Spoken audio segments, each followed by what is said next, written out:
Selamat berjumpa kembali Bapak Ibu Saudara-saudari, umat beriman terkasih dalam Tuhan, salam sehat berlimpah berkat. Hari Senin tanggal 28 April 2025,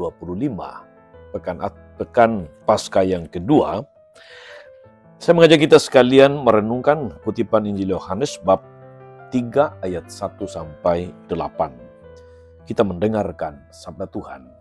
Dalam nama Bapa dan Putra dan Roh Kudus. Amin. Adalah seorang Farisi yang bernama Nikodemus. Ia seorang pemimpin agama Yahudi. Ia datang kepada Yesus pada waktu malam dan berkata, "Rabi, kami tahu bahwa engkau datang sebagai guru yang diutus Allah. Sebab tidak ada seorang pun yang dapat mengadakan tanda-tanda yang engkau adakan itu jika Allah tidak menyertainya." Yesus menjawab katanya, "Aku berkata kepadamu sesungguhnya, jika seorang tidak dilahirkan kembali, ia tidak dapat melihat kerajaan Allah." Kata Nikodemus kepadanya, "Bagaimana mungkin seorang dilahirkan kalau ia sudah tua? Dapatkah ia masuk kembali ke dalam rahim ibunya dan dilahirkan lagi?" Jawab Yesus, "Aku berkata kepadamu sesungguhnya, jika seorang tidak dilahirkan dari air dan roh, ia tidak dapat masuk kerajaan Allah. Apa yang dilahirkan dari daging adalah daging, dan apa yang dilahirkan dari roh adalah roh. Janganlah engkau heran karena aku berkata kepadamu, kamu harus dilahirkan kembali. Angin bertiup kemana ia mau, engkau mendengar bunyinya, tapi engkau tidak tahu dari mana ia datang atau kemana ia pergi. Demikian halnya dengan tiap-tiap orang yang lahir dari roh." Demikianlah sabda Tuhan. Bapak Ibu Saudara-saudari, umat beriman terkasih dalam Tuhan. Nikodemus adalah seorang Yahudi dari golongan Farisi. Kita tahu orang-orang Farisi adalah mereka yang menjadi pembenci Yesus, hatersnya Yesus. Nikodemus, dia dikenal sebagai orang kaya yang patuh pada hukum Taurat, seperti semua orang Farisi. Dia menemui Yesus malam-malam, mungkin ia takut dilihat orang, lebih lagi takut dilihat oleh orang-orang Farisi golongannya sendiri. Dia menemui Yesus dengan maksud untuk mengenalnya secara lebih dekat, lebih dalam. Nikodemus mengenal Yesus sebagai pembuat mujizat. Dan dia mengatakan kepada Yesus tentang itu, "Kami tahu engkau datang sebagai guru yang diutus Allah, sebab tidak seorang pun dapat mengadakan tanda-tanda yang engkau adakan itu jika Allah tidak menyertainya." Demikian kata-kata Nikodemus tentang Yesus. Namun Yesus menarik Nikodemus dalam sebuah lingkaran yang tidak hanya membuatnya mengenal Yesus sebagai rabi dan utusan Allah, tapi juga mengimani Yesus sebagai putra Allah. Untuk itu, Nikodemus dituntut untuk lahir kembali atau lahir baru. Saudari-saudara, umat beriman terkasih dalam Tuhan. Yesus tidak menghendaki Nikodemus mengenalnya sebatas apa kata orang atau sebatas penilaian atau kesannya sendiri. Yesus menginginkan agar Nikodemus secara pribadi memiliki iman.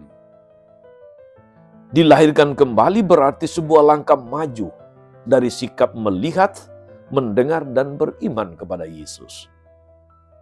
Dengan itu, Nikodemus akan lebih dalam mengenal siapa Yesus dan memahami karya-karyanya, perutusannya di tengah dunia. Melalui jalan itu pula, Nikodemus dapat melihat kerajaan Allah. Saudari-saudara, umat beriman terkasih dalam Tuhan, kita pun mungkin seperti Nikodemus. Kita mampu menjelaskan perihal siapa Yesus secara terperinci. Namun apa yang kita ketahui itu seringkali hanya lahir dari buku-buku yang dibaca, dari ajaran yang kita dengarkan, kita belum mengalami perjumpaan pribadi dengan Yesus dan mengenal Yesus secara lebih dalam.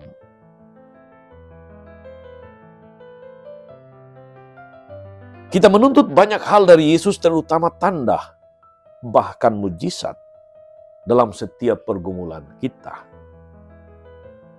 Maka, seperti Nikodemus, kita pun perlu dilahirkan kembali. Dalam situasi apapun kita perlu beriman secara sungguh-sungguh.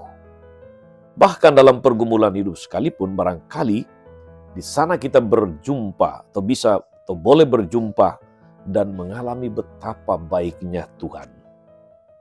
Nikodemus mengambil waktu malam-malam datang berjumpa dengan Yesus, berdialog dengannya, dan dengan itu dia diberi petunjuk bahwa kalau dia ingin melihat kerajaan Allah, ia harus dilahirkan kembali.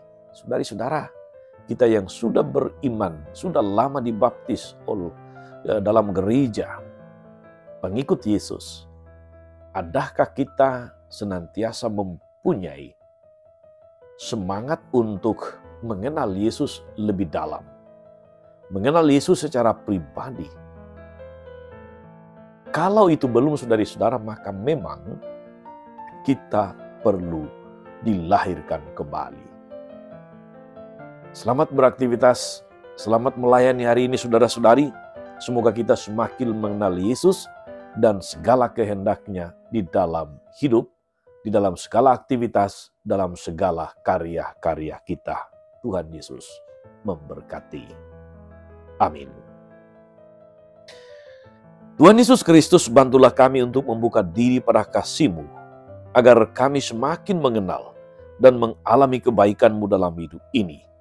Mampukan kami untuk lahir baru, sehingga dengan demikian kami semakin mengenal Engkau, mengenal misi-Mu, dan boleh terlibat ambil bagian di dalam misi-Mu itu. Dan dengan cara itu kami juga semakin mengalami kerajaan Allah.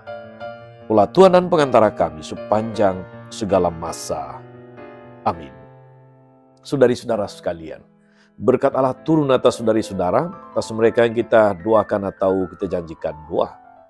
Mereka yang sakit dan menderita, segala rencana, karya, dan pelayanan hari ini, Bapa dan Putra, dan Roh Kudus. Amin. Tetap sehat, teruslah menjadi berkat. Jangan lupa like, subscribe, nyalakan lonceng notifikasinya. Salam 52, Tuhan memberkati.